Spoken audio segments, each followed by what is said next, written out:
Today we will talk about separable differential equations. So an equation is considered separable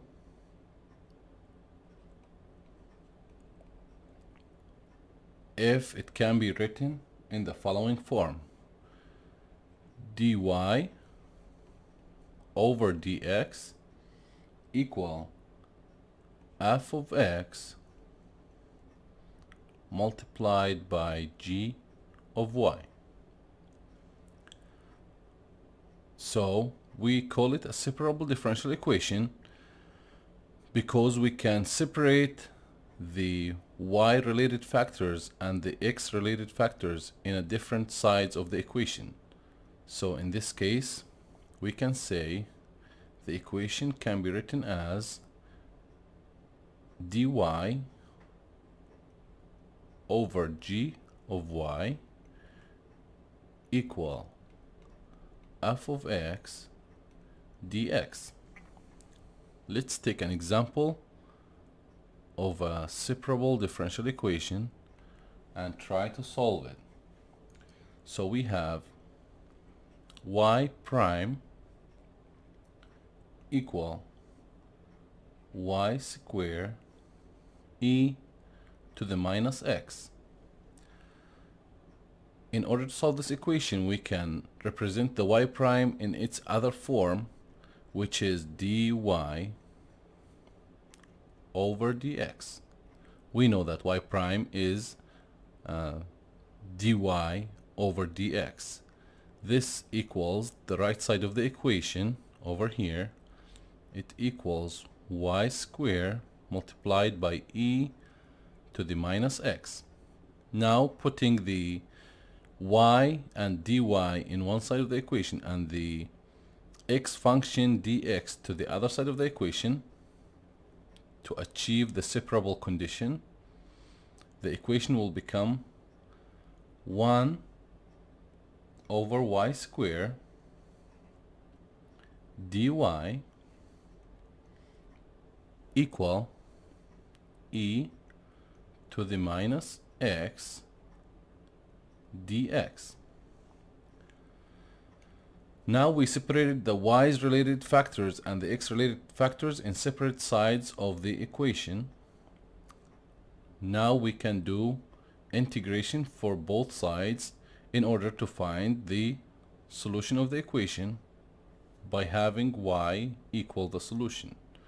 So having the integration on the left side and the right side of the equation, this gives us minus 1 over y equal minus e to the minus x plus constant c.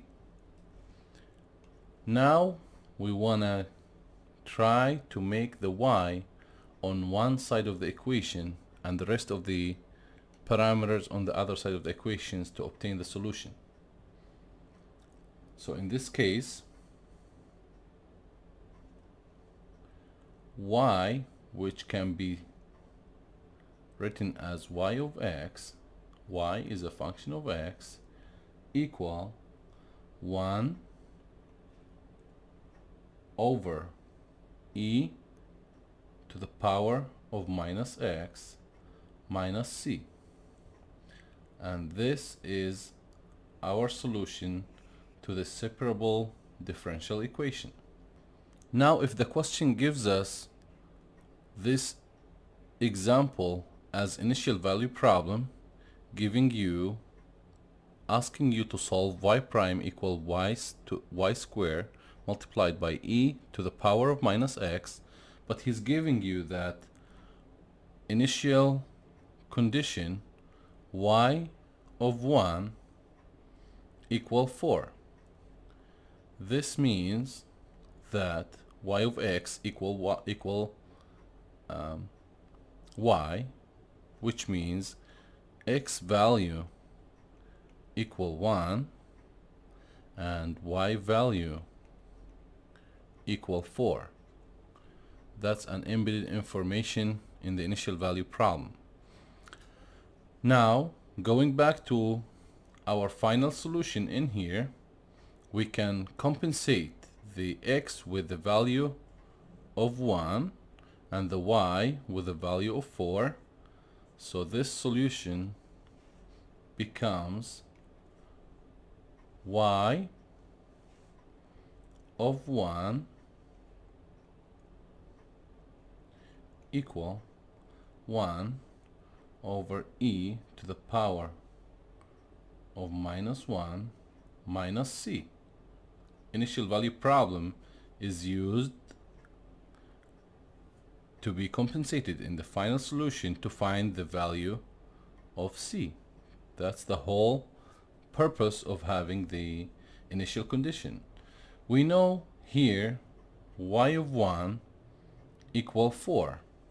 So we can put this as 4 equal 1 over e to the power of minus 1 minus c. So this gives us that c equal e to the power of minus 1 minus 1 over 4. So this is the value of c. Compensating the value of c in the final solution of our equation, so we have y of x equal 1 over e to the power of minus x minus e to the power of minus 1 minus 1 over 4. And this is our grand solution.